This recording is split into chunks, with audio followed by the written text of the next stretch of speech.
Pessoal, bom dia, sétimo ano! Como você está nessa manhã de segunda-feira? Bem-vindo a mais uma semana.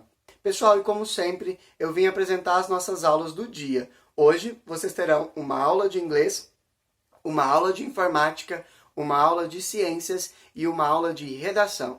E as aulas ocorrerão nessa mesma sequência. A primeira aula de inglês, ministrada pelo Mr. Steffley. A segunda aula de informática, ministrada pelo Mr. Gleidson.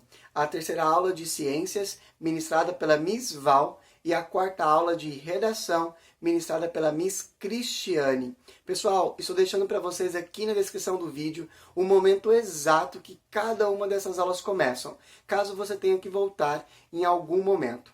Pessoal, não deixem de participar das lives que ocorrem ao longo de toda a semana, segundo o calendário já enviado para vocês.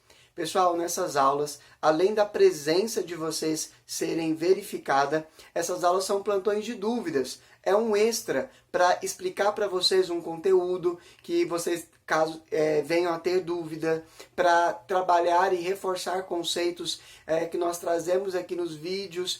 Por meio dessas aulas nós jogamos, brincamos com o nosso conteúdo. São aulas divertidas que ocorrem todas as manhãs. Pessoal, não perca essas aulas, ok? No mais, ao longo da semana, nós também trazemos para vocês atividades extracurriculares, dias de jogos online com os professores, filmes, então fiquem atentos às nossas redes sociais, tá ok? O que é postado lá nos grupos de WhatsApp, o que é postado dentro da nossa sala do Google Classroom, ou mesmo no nosso Instagram. Beleza? Pessoal, no mais, desejo a vocês uma ótima segunda-feira. Até amanhã. Fiquem com Deus.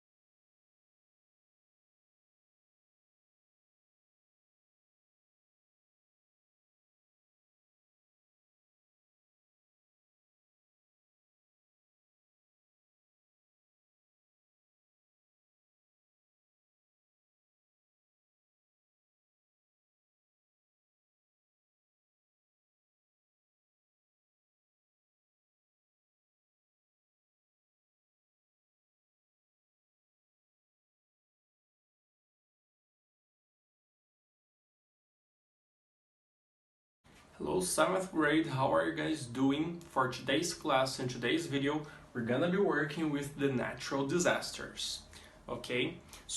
Então durante todo esse tempo que nós viemos trabalhando com atividades de clima, nós estivemos trabalhando com tipos, adjetivos e substantivos relacionados a isso. Na aula passada eu passei uma atividade para vocês de texto e interpretação sobre os natural disasters, os desastres naturais. Então a gente mudou de rumo ali da geografia agora para a gente estar falando dos natural disasters. Então eu coloquei aqui uns para vocês que são semelhantes aos que nós tínhamos lá como exemplos no texto, que vocês tiveram que fazer atividades sobre. Por exemplo, avalanche, earthquake, flood, hurricane, landslide, tsunami, volcano and wildfire. Então nós temos avalanche normal, neve. Earthquake, nós temos o terremoto. Flood, enchente. Hurricane, furacão. Landslide, deslizamento de terra. Tsunami, mesma coisa. Volcano, vulcão quando entra em erupção. E o wildfire, aquelas queimadas nas matas, florestas, entre outros aspectos. Alright, então nós tivemos esses nomes, esses natural disasters que nós trabalhamos com eles, e hoje, na atividade de hoje, vocês vão fazer um pôster, ok? Pode ser em folha A4, para quem preferir, acho que é um tamanho bacana pra gente estar trabalhando, porque se fizer em cartolina vai ficar muito grande, se fizer no caderno vai ficar meio esquisito por causa das linhas. Então a gente vai fazer um pôster, ok? Em folha 4, e tem alguns tópicos para vocês estarem trabalhando com esse pôster, certo? Sobre os natural disasters, que vão ser. Vocês vão falar what happened, qual é o natural disaster que aconteceu. eu vou falar sobre earthquake. Beleza, esse é o meu título. Se eu tiver, por exemplo, uma folha A4, eu peguei uma folha A4, deixei aqui em tamanho retrato, vou escrever aqui. Earthquake. Beleza, é meu título. Aí, what happened? Já foi. Então, o que aconteceu? Earthquake. Where did it happen? Onde aconteceu? Vou falar sobre a China. Aconteceu na China. Alright. Where did it happen? When did it happen? Quando que aconteceu? Aconteceu em 2005. Beleza. Characteristics of the disaster, talking about the damages caused. Aí esse ponto já é um pouquinho mais longo, uma descrição mais longa do natural disaster, porque vocês vão ter que falar sobre as características dele, quais eram as características desse furacão, qual era a intensidade dele, a velocidade dele, certo? Da onde que ele veio e quando que ele começou, quando que ele terminou e quais foram os damages, quais foram os danos causados à China, por exemplo, aquele específico lugar, ok? E quando eu falei da China aqui, eu usei um exemplo de um país, mas vocês podem colocar a cidade específica, onde aconteceu as cidades, alright? Aí vocês podem colocar uma lista, ocorreu em 15 cidades, beleza. E aí, vocês vão colocar as características, matou cerca de tantas pessoas, destruiu não sei quantos prédios, ou uma área de não sei quantos quilômetros ali foi completamente destruída, a vegetação foi arrancada, entre outros aspectos, não sei. Isso vai variar do que vocês escolherem aqui, obviamente. Alright? Então, vocês escolham um tema e vão falar das características sobre ele. O que aconteceu, como que aconteceu. E por último, make an illustration or paste a picture. Então, vocês vão dar as características aqui e vocês vão organizar isso dentro do pôster. Vocês vão colocar aqui, por exemplo, a descrição de alguma coisa, depois aqui do lado vocês colocam outra. E por último, aqui no bottom, no final da página, vocês podem colocar pictures, ok? Pode ser illustration, pode ser desenho, vocês fazem o desenho, ok? Vocês puxam ali no Google o desastre ou terremoto de tal ano em tal lugar. E aí vocês têm diversas imagens. Pode fazer o desenho ou pode paste a picture, colar uma imagem, ok? Vamos deixar de 2 a 3 imagens para ficar bacana, cabe certinho no final da página A4, da folha A4, perdão. E é basicamente isso que é para conter no pôster de vocês, ok? Essa é a nossa última aula trabalhando sobre os natural disasters. E é super bacana porque a gente consegue ter uma visão diferente do que é o meio ambiente, do que acontece com ele e quais são os motivos, o que acontece para um vulcão entrar em erupção, de quanto em quanto tempo. São curiosidades extras que a gente tem que são bacanas, ok? Porque acontece direto. Pra gente aqui no Brasil, a gente tem sorte que não acontece esses natural disasters assim frequentemente. A gente tem muito landslide, muito deslizamento de terra e flood, alagamento, porém o restante a gente não tem, ainda bem, né? E aí a gente consegue ver muito disso ao redor do mundo, e até na América do Sul tem alguns países aqui que acontece bastante isso. E é isso por hoje, galera. Então, foquem aí no trabalho, qualquer dúvida que vocês tiverem, a gente pode tirar essas dúvidas nas nossas lives ou pelo WhatsApp, vocês podem me mandar pergunta. Mas é um pôster bem simplesinho mesmo, é só para ilustrar o que é cada um desses natural disasters aí. Lembrando que vocês vão escolher somente one, alright? Thanks ever so much, bye bye!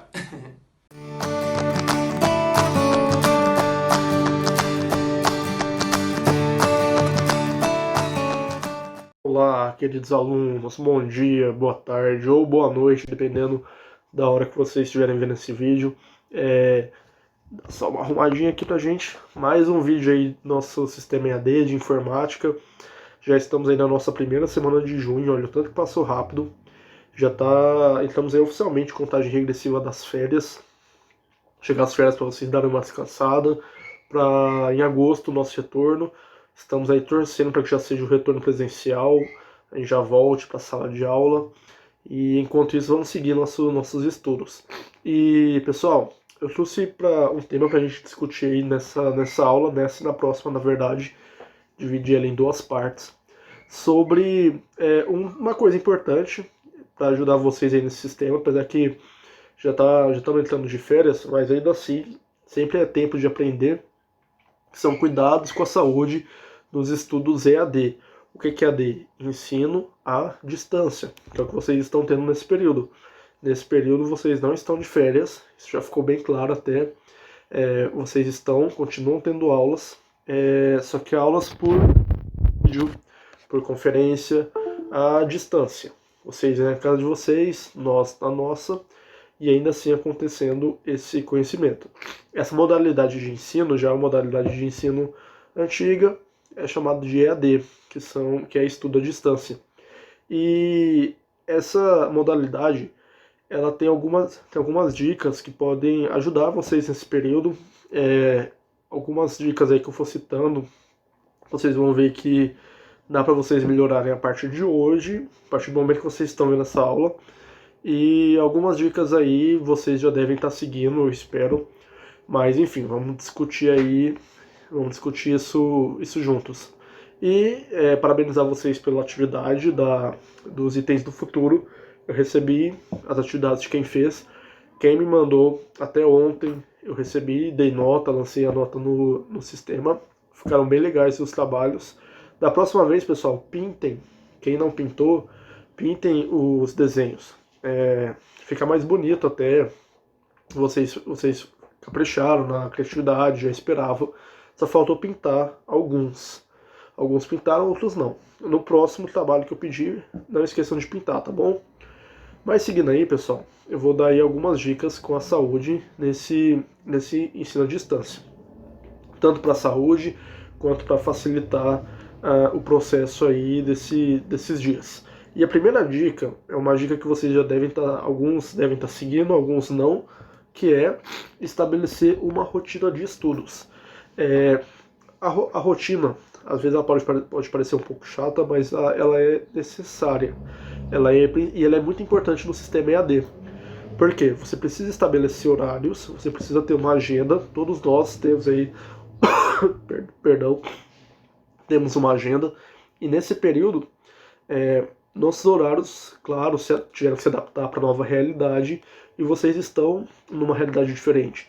Antes, qual era o padrão de vocês? Vocês acordavam, tomavam banho, alguns não, tomavam café, se arrumavam, iam para a escola, tinham tempo de estudos, voltava para casa, almoçava, fazia tarefa de casa, alguns tiravam uma sonequinha, enfim, tinha uma rotina antes desse período. Agora no sistema EAD, essa rotina precisa se manter. E eu tenho certeza que a rotina começou a adaptar a partir do momento que vocês começaram a ter as lives. Porque se vocês têm live a partir de 8h20, vocês já sabem que tem que se organizar e acordar em tal horário, porque todos os dias, 8h20, vai ter uma live. Então, vocês já estão seguindo uma rotina. E para o estudo EAD, essa rotina é muito importante, porque fica algo formal. Lembrando que esse período, pessoal, vocês estão aprendendo, vocês estão desenvolvendo conhecimento. E vocês vão ver agora nas provas que os professores vão aplicar, que alguns professores já aplicaram prova, que vocês estão aprendendo sim, uma modalidade diferente. E a rotina, ela ajuda a formalizar, a facilitar esse ensino. Então, estabeleçam o horário que vocês vão assistir as videoaulas, o horário que vocês vão fazer a tarefa de casa. O EAD tem a vantagem de que você pode escolher esse horário. Quando você estudava na escola presencialmente, por exemplo, você 7 horas da manhã tinha que estar na escola. Você não escolhia a hora que você ia para a escola. Você tinha que estar 7 horas da manhã. Agora você já pode escolher o seu horário de assistir a videoaula, o seu horário de fazer tarefa. Então, se você gosta de já terminou a conferência, assistir a videoaula e fazer a tarefa, estipule uma rotina. Eu vou acordar, vou tomar um café, vou assistir as videoaulas, as conferências, vou assistir a videoaula, vou fazer as tarefas de casa, vou almoçar, vou jogar, vou tirar uma soneca, enfim. Mas estabeleça horários. A rotina ela é muito importante e se você não está seguindo uma rotina, faz um experimento por uma semana, coloca no papelzinho, senta com o papai e com a mamãe, pede ajuda e monta uma rotina. Horário de acordar, de assistir a live, de assistir a videoaula, de fazer a tarefa de casa, etc. Vocês vão ver que isso vai ajudar vocês a ter mais responsabilidade, mais compromisso e vai facilitar ter um dia a dia mais leve. Então a rotina, ela é muito importante. Vocês desde sempre têm uma rotina e agora nesse período EAD não significa que está tudo à vontade. Eu vou assistir a aula a hora que eu quiser Isso pode atrapalhar um pouco. Então faça esse teste. Quem não tem rotina ainda, coloque o horário de assistir todo dia, o horário que assistir videoaula, o horário que vai fazer a tarefa e etc. Então a rotina é muito importante. Seguindo essa dica, vamos para a próxima. Essa dica aqui, pessoal, faltou só uma imagem aqui que sumiu na hora que eu salvei o slide. Que é da moça sentada. Vocês devem lembrar que em sala de aula eu cobrava muito de vocês a forma correta de sentar. Com certeza, na hora que eu falei isso, tem aluno que se lembrou. Lembra do dia das regras do laboratório de informática? Lembra no laboratório de informática, eu fico o tempo todo corrigindo a postura de vocês. Agora no sistema EAD, é ainda mais importante essa preocupação com a postura. Por que essa preocupação com a postura é tão importante?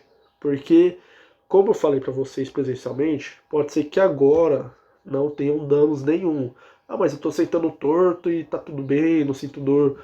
Mas, futuramente, em um futuro não tão distante, essa postura, essa má postura de vocês irá gerar problemas como dores, como má postura para andar.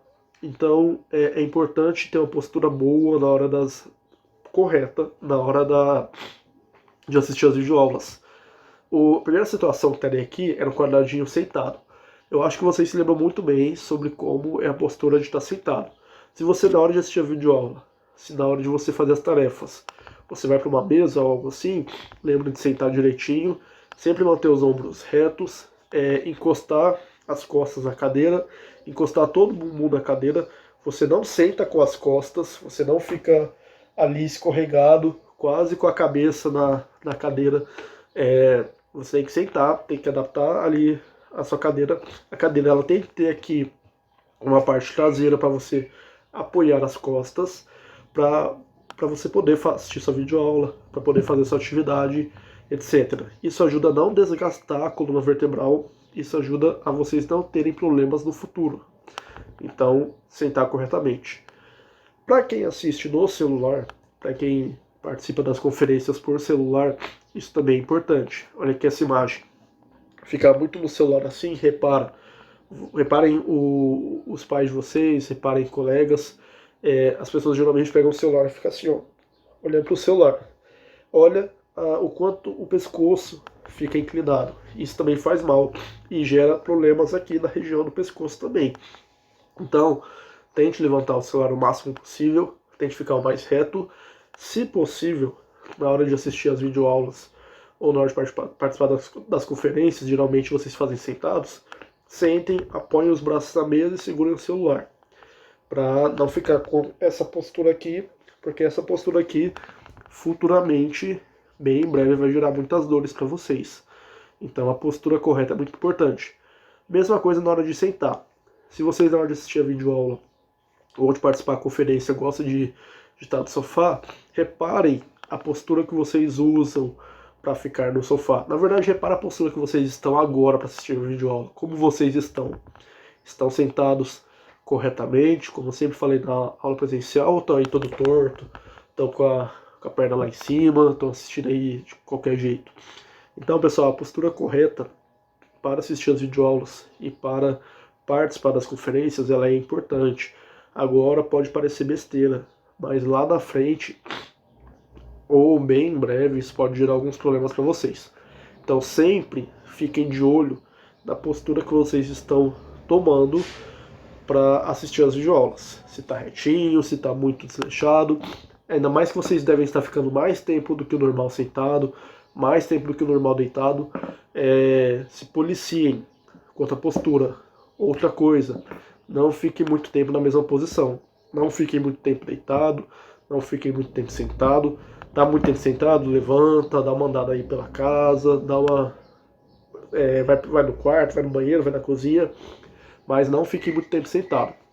São dicas que vão ajudar vocês a ter uma postura bem bonita, a serem pessoas que não terão dores aí quando tiverem um pouquinho mais velhos e conserva muito bem a coluna de vocês, ok? Se policiem quanto à postura. Espero que todos vocês estejam aí sentados bonitinhos. Se não estiver, dá tempo de arrumar. Pisque mais os olhos. Não assim, tá? Isso aqui é só uma imagem ilustrativa. Como assim pisque mais os olhos, professor? Quando vocês estão no computador ou no celular, ele emite uma luz muito forte. Essa luz aí do celular e a luz do computador, ela é muito forte e ela acaba inibindo um pouco o reflexo de piscar. Sendo assim, o olho vai ficando muito seco. Isso pode causar irritação nos olhos, isso pode causar uma coceira, isso pode deixá-los vermelhos. Piscar é um movimento involuntário, ou seja, naturalmente você faz sem ficar se policiando. Assim como o ato de respirar, você não fica reparando, tô piscando, tem que piscar, tem que piscar. Mas quando vocês estiverem no computador e no celular por muito tempo, lembre-se, bateu uma hora de consciência, tá lá no celular, jogando, fazendo uma aula, lembrou do professor falando para piscar. Pisquem, porque quando você pisca, você está lubrificando os olhos naturalmente e isso ajuda a evitar irritações, ajuda a evitar dores e até problemas de visão futuramente. É algo que vocês têm que lembrar às vezes, porque naturalmente a tela do celular e a tela do computador inibe um pouco esse movimento, esse reflexo de piscar. Então sempre que possível dá uma piscada. Pisca os dois olhos, tá? Não pisquem assim só de um olho não, senão não vai adiantar muita coisa. Mas lembra de piscar mesmo, assim, tá lá jogando, tá lá fazendo uma atividade, nossa, eu tô piscando. Não, então pisca. Não precisa exageradamente, mas é só uma dica para ajudar vocês a manter até evitar futuros problemas de visão e etc. Então a terceira dica é pisquem mais os olhos, ok? Tranquilo? Vamos seguir para a última dica que eu quero dar hoje. Use o celular ou computador em ambiente iluminado. Vocês fazem isso, não fazem? Tenho certeza que fazem, de deitar ali antes de dormir ou algum horário, apagar a luz e ficar mexendo no celular.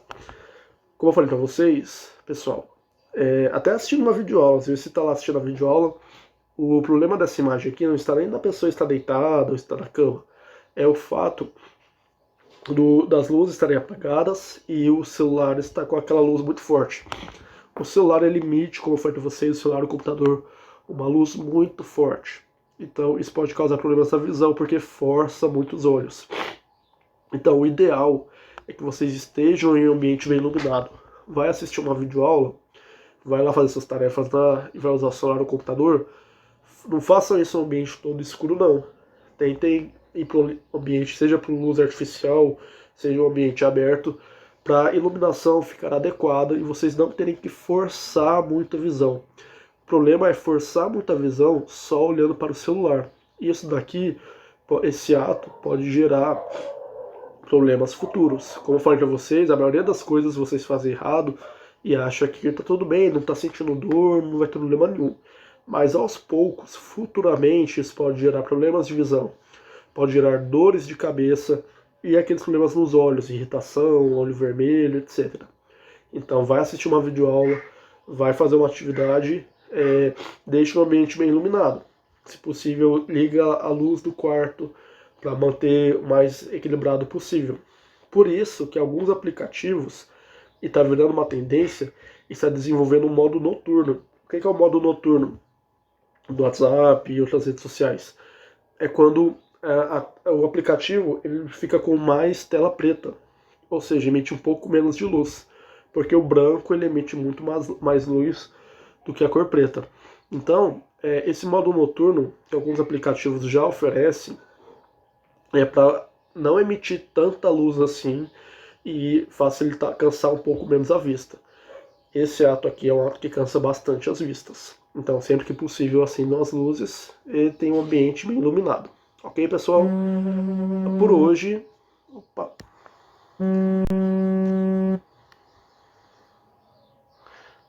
Nossa, tá, teve uma ligação aqui no meio, já resolvi. Por hoje, pessoal, a nossa aula vai só até aqui. Até essa dica aqui, deixa eu arrumar aqui a tela. Pronto. Não...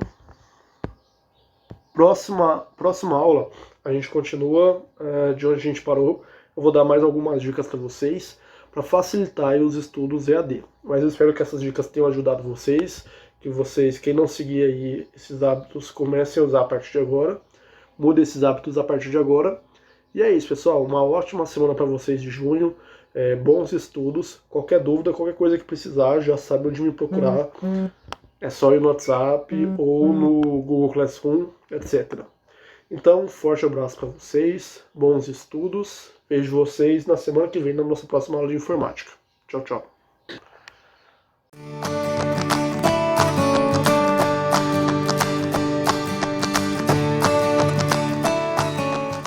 Bom dia, 7º ano. Segue aí a nossa correção do para fazer agora.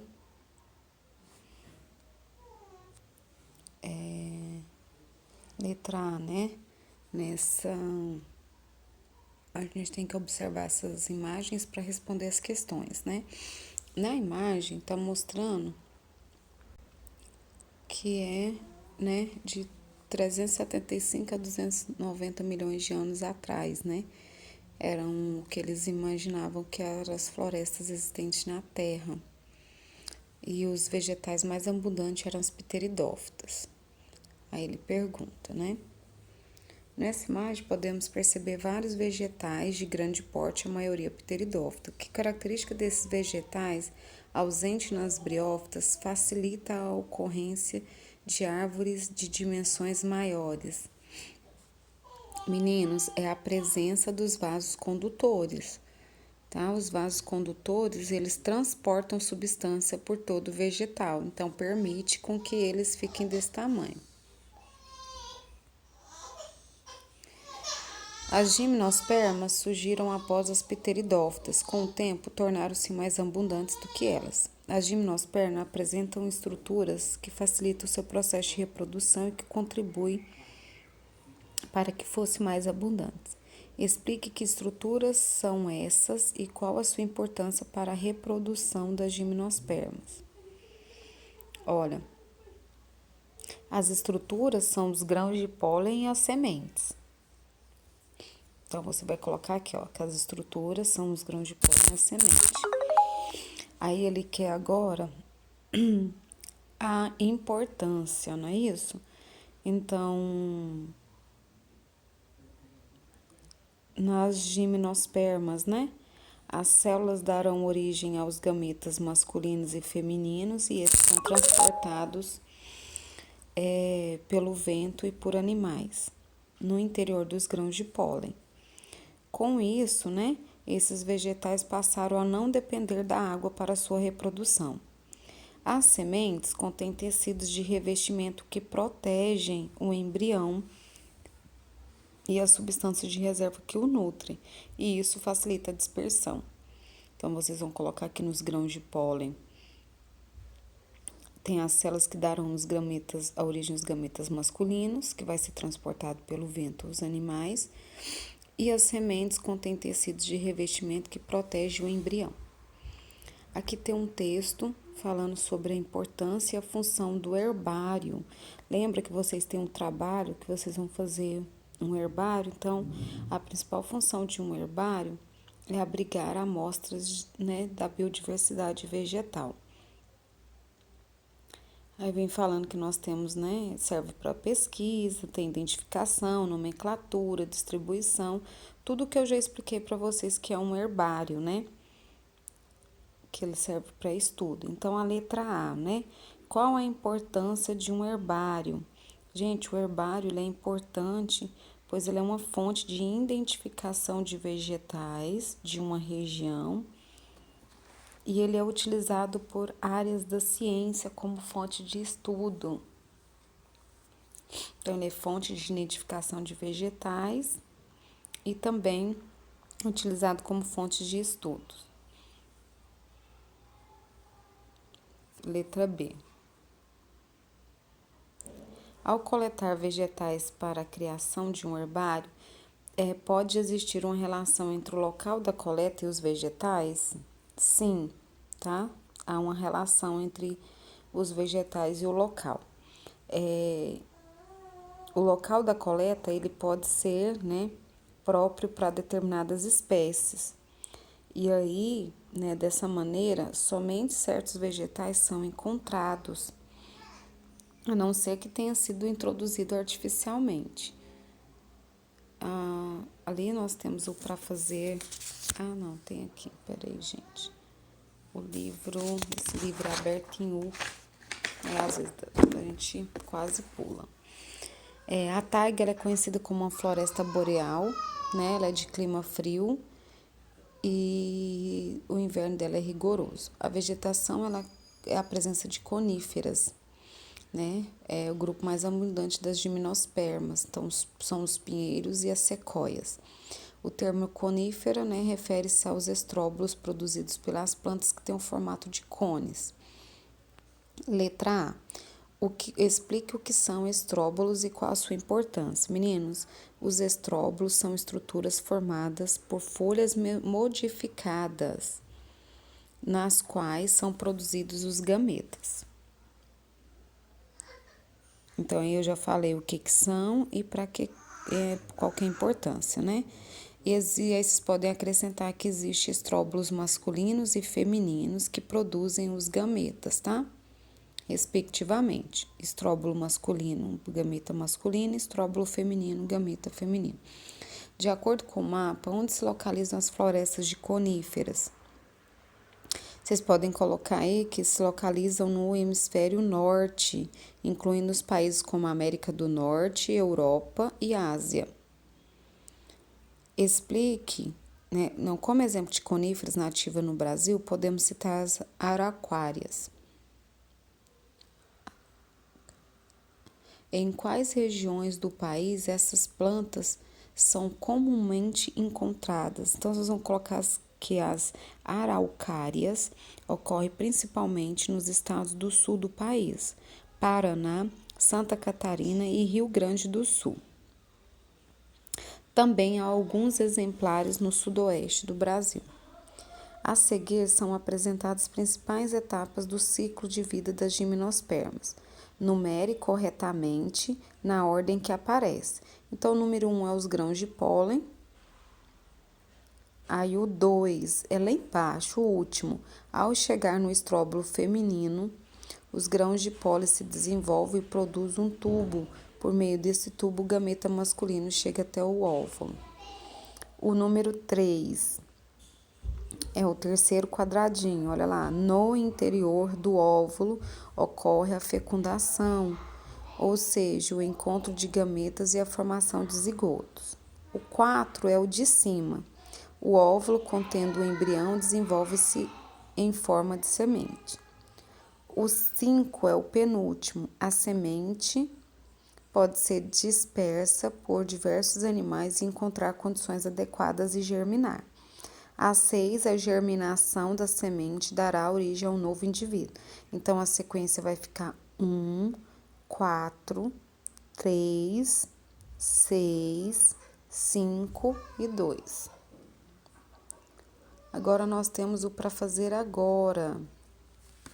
Na fotografia ao lado, né, apresenta um vegetal, Stechia, né, mirabilis, encontradas apenas nos desertos da Namíbia, na África, e nas regiões próximas a ele. O Euchetia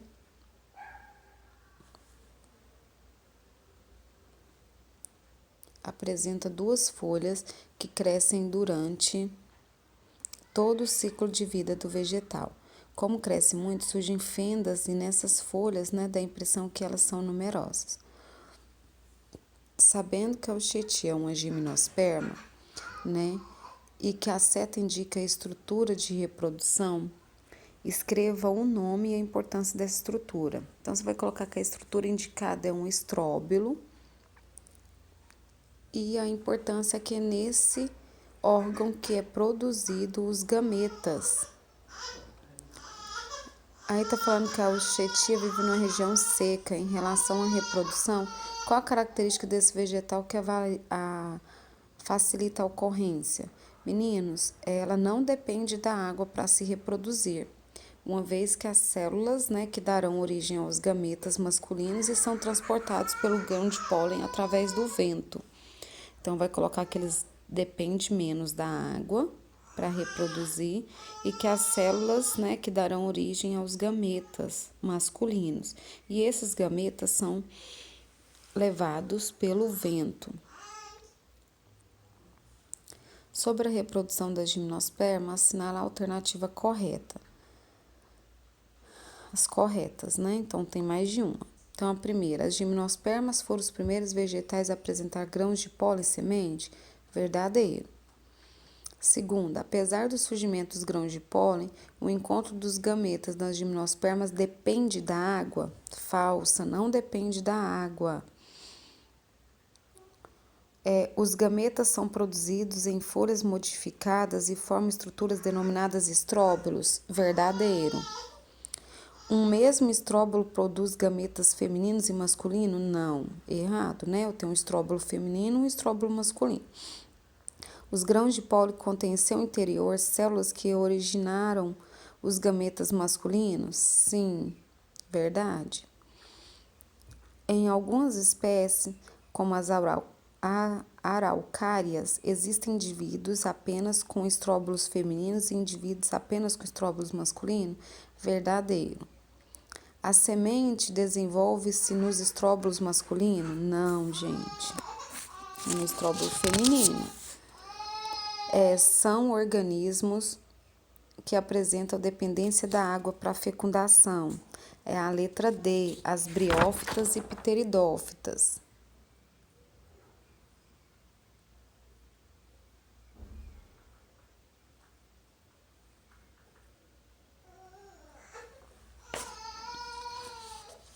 Ok? E aí, a nossa próxima aula, a gente segue com as características das gimnospermas, tá bom? Beijos!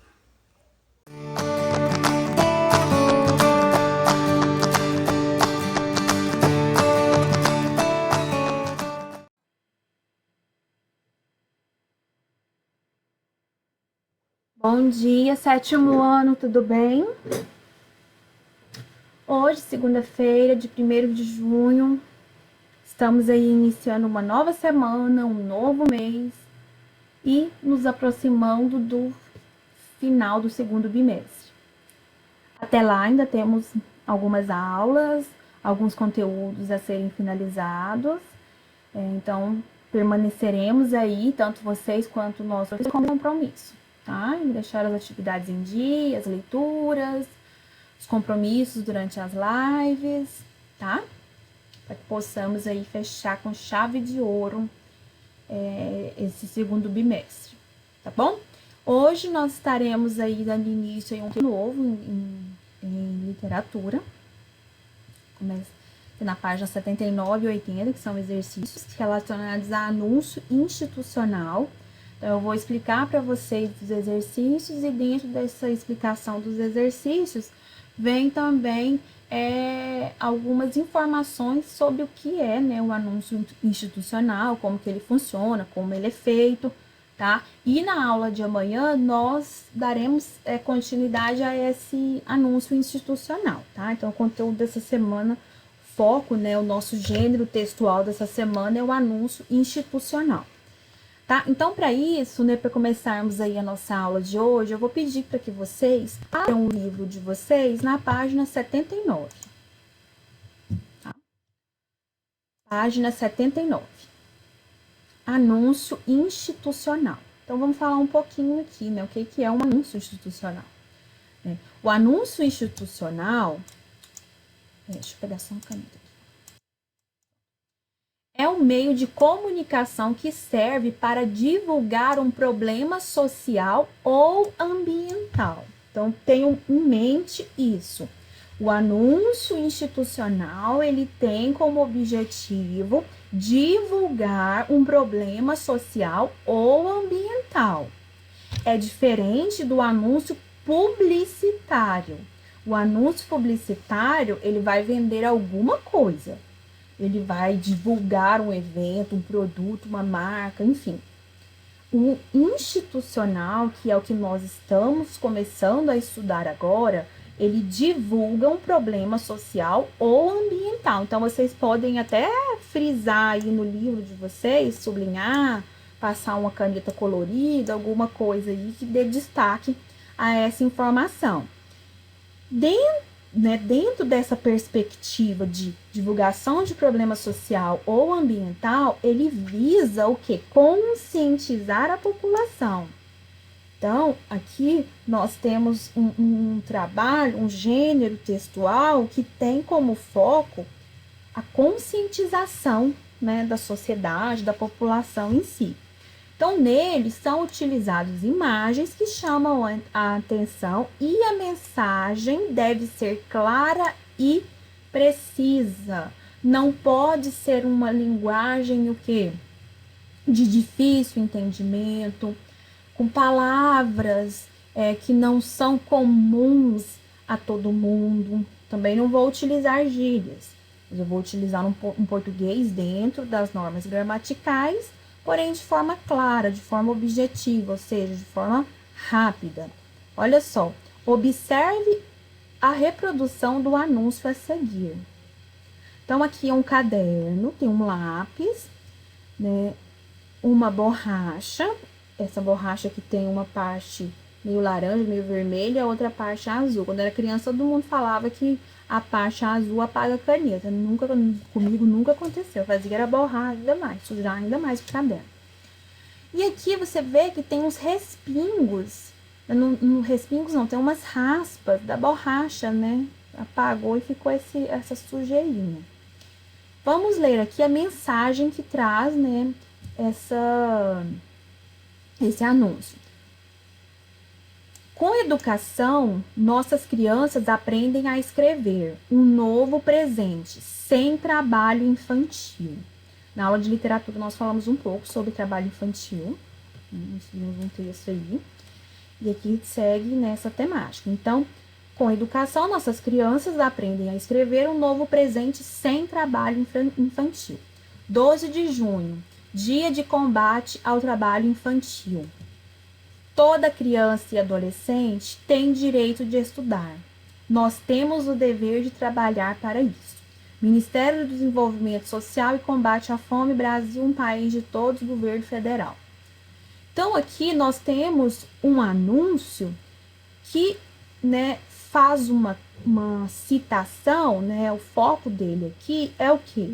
A questão do trabalho infantil, que a criança tem que estudar ao invés de trabalhar. E aí destaca, né, o dia que é de combate ao trabalho infantil, que é 12 de junho. Inclusive, está chegando, né? O que esse anúncio retrata? Então, você vai descrever aí. Inclusive, eu até falei um pouco sobre isso agora. B. O anúncio foi produzido com base em uma ideia.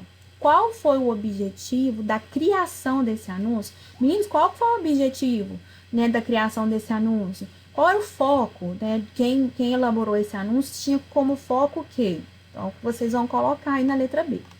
Já na letra C, pede o seguinte, que elementos do texto permitiram que você identificasse isso? Identificasse o quê? Né? A resposta aqui da letra B, né? A resposta da letra B, que é o quê? Qual o objetivo da criação desse anúncio? Então, aqui na letra C, ele já te pergunta o quê? Quais elementos te permitiram, né, que você identificasse nessa questão aí que foi abordada na letra B. D. Qual é a função do texto verbal nesse assunto? Meninos, vamos retomar aqui. Retomar 2 conceitos aí. Nas 3. Texto verbal é só aquele que tem imagem. Então, essa imagem aqui é um texto verbal, é uma linguagem verbal. Não verbal. Falei errado. Um texto que tem só imagem é um texto de linguagem não verbal. Então, aqui, né, passa uma mensagem, uma ideia, sem utilizar nenhuma palavra. O texto verbal, ele se compõe somente por utilização de palavras, pontuação, né, e tudo mais que compõe a nossa língua escrita. Já a junção do texto não verbal, que é a imagem, com o verbal, que tenha as palavras, nós temos aí uma terceira classificação de textos, que é o texto de linguagem mista ou linguagem verbal e não verbal.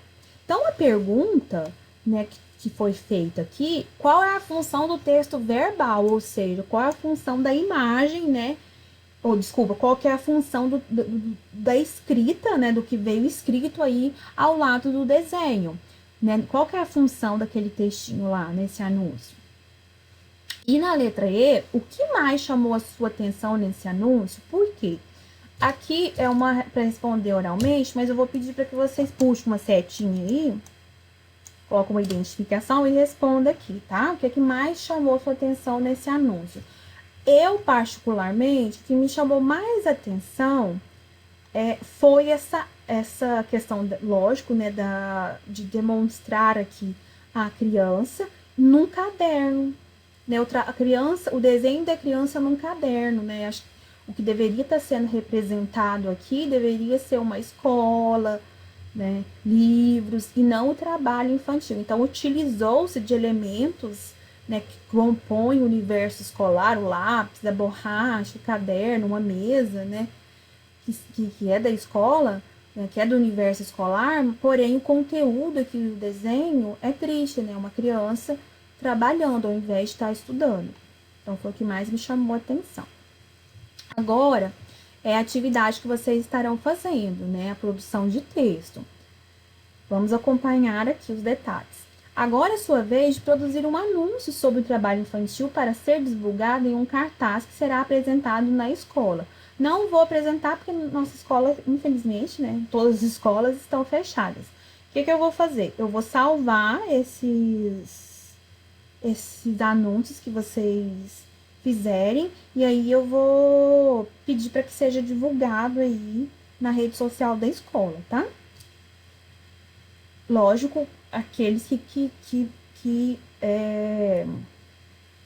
lógico que só vai ser postado aqueles alunos que permitirem, tá? Às vezes tem algum aluno que não gosta e tal, é só falar.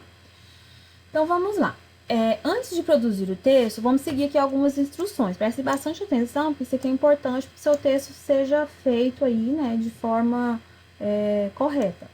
Reveja o anúncio da página anterior e preste atenção em cada detalhe. Então, você vai voltar naquela imagem e vai prestar atenção nos detalhes.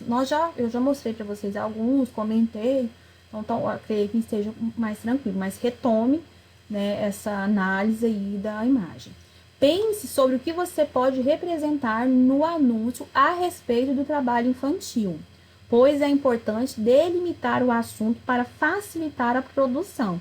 Então, você vai fazer um anúncio institucional que tenha como tema trabalho infantil, mas existem várias categorias de trabalho infantil, como eu havia dito até na aula de literatura, né? Existe trabalho infantil que as crianças são expostas a produtos químicos, a equipamentos, né, objetos cortantes, a fogo, né, um trabalho infantil dentro das carvoarias, canaviais, exploração sexual. Então, tem várias categorias. Trabalho doméstico, tá? O trabalho infantil, ele também tem a categoria de trabalho doméstico, tá? Então, existem vários aí, até nós comentamos na aula de literatura. Estou falando outros aqui, mas caso você não queira nenhum, você pode também estar pesquisando outros aí, tá? Analise os elementos usados no anúncio para você ter uma ideia de como ele pode ser feito. Então, você não vai copiar o anúncio que foi colocado aí para vocês no livro. Ele serve para te dar base, tá? Lembre-se de que o texto verbal deve estar relacionado com a imagem. Então, a imagem que você... eu quero desenhar, professora. Ótimo. Eu não quero desenhar, eu quero pegar uma imagem pronta da internet para fazer o meu anúncio. Tranquilo. O que vocês têm que ter em mente é que o seu texto que você for escrever, as frases, as orações, elas têm que estar de acordo com a imagem, tá? Pesquise em jornais, revistas, livros e na internet informações sobre o aspecto escolhido. Professora, eu escolhi falar sobre o trabalho infantil dentro das carvoarias, lugar que fabrica, né, produz carvão. Então, você vai pesquisar sobre isso.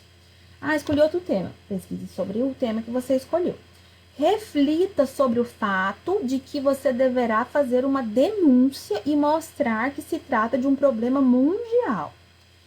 Então, você vai refletir, você vai pensar, sobre o fato de que você deverá fazer uma denúncia. Então, no seu anúncio, além de apresentar essa questão do trabalho infantil, ele tem que ter como objetivo também denunciar, mostrar que isso é um problema. Ó, uma outra categoria de trabalho infantil que eu não comentei, me veio na cabeça agora, é criança que fica vendendo balinha, vendendo coisas aí nos sinais. Isso aí é uma exploração infantil, é trabalho infantil, tá? Também é uma outra categoria. Agora vamos para a parte do produzindo o texto. Com base nas anotações, você fez toda essa anotação, esse rascunho, né, esse levantamento de ideias, você vai produzir o seu anúncio. O texto, ele deve ser elaborado com letras recortadas, autocolantes ou escritas à mão. Professora, não tenho letras recortadas, porque eu não tenho molde, não tem problema. Não tenho adesivo, não tem problema. Pode escrever à mão.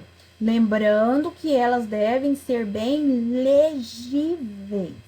Por quê? Porque quem for ler o seu anúncio tem que entender o que você disse, né? O que você escreveu, na verdade, né? Que é um trabalho escrito. Ah, eu tenho as forminhas, né? Tem aquelas forminhas de letras. Então, eu posso ir lá e fazer a forminha. Ah, eu tenho na internet, eu vou imprimir a letra e vou recortar e vou colar. Ótimo. É o jeito que você quiser colocar aí. Desde que seja, ó, pode até sublinhar aí, legível. Faça uma ilustração que seja impactante. Ou pesquise uma já pronta para o anúncio. Então, tem que ser uma imagem que a hora que a pessoa bate o olho, ela já sinta o impacto da situação, do tema. Ela já se comova com aquilo, ela já se sinta incomodada, porque esse tema de trabalho infantil é um tema que causa incômodo, tá? Pense em um nome para instituição anunciante. Então, você vai inventar aí uma instituição, um nome aí de uma instituição que está fazendo essa denúncia. E cria um slogan para ela. Vamos voltar lá, que eu vou mostrar para vocês o que seria esse slogan. Olha aqui, ó. Nós temos aqui esse formato aqui de... Ai, gente, esqueci o nome disso aqui. Parece um catavento. E aí aqui embaixo nós temos a instituição. Aqui pela imagem aqui não dá para captar, mas aí pelo livro vocês conseguem ver. É onde tem o nome da instituição e aí é o slogan, é o desenho que representa essa instituição. Então você vai inventar, você vai criar um aí pro seu, tá? Seguindo aí. Cadê, gente? A ilustração para cá. Tá. Pense no slogan. Sim, Deixe clara qual é a sua intenção a produzir o seu anúncio.